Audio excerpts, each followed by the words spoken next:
ચોક્કસ. અહીં તમારી માહિતીને આધારે ગુજરાતમાં વરસાદ અંગેની આગાહી આપવામાં આવી છે.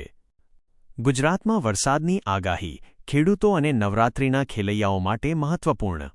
ગુજરાતના જાણીતા હવામાન નિષ્ણાત અંબાલાલ પટેલના જણાવ્યા અનુસાર આ વર્ષે નવરાત્રિ દરમિયાન વરસાદ પડવાની શક્યતા છે, જે ગરબાના આયોજનોને અસર કરી શકે છે.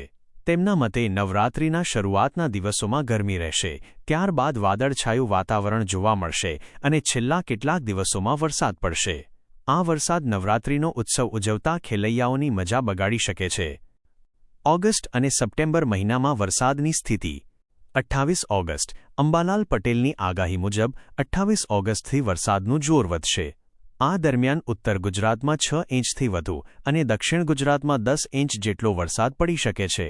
આ ભારે વરસાદને કારણે તાપી, નર્મદા અને સાબરમતી જેવી મોટી નદીઓમાં પાણીનું સ્તર વધી શકે છે. સપ્ટેમ્બરની શરૂઆતમાં પણ વરસાદી માહોલ ચાલુ રહેશે. સપ્ટેમ્બરના અંત સુધીમાં ચોમાસાની અસર જોવા મળશે. આ સમયગાળામાં ભારે વરસાદની શક્યતા છે, જે ખેડૂતો માટે ફાયદાકારક સાબિત થઈ શકે છે.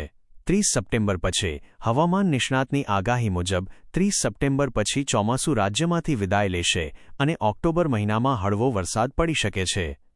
રાજ્યોમાં અત્યાર સુધીનો વરસાદ. ગુજરાતમાં અત્યાર સુધીમાં મોસમનો 77% વધુ સરેરાશ વરસાદ નોંધાયો છે.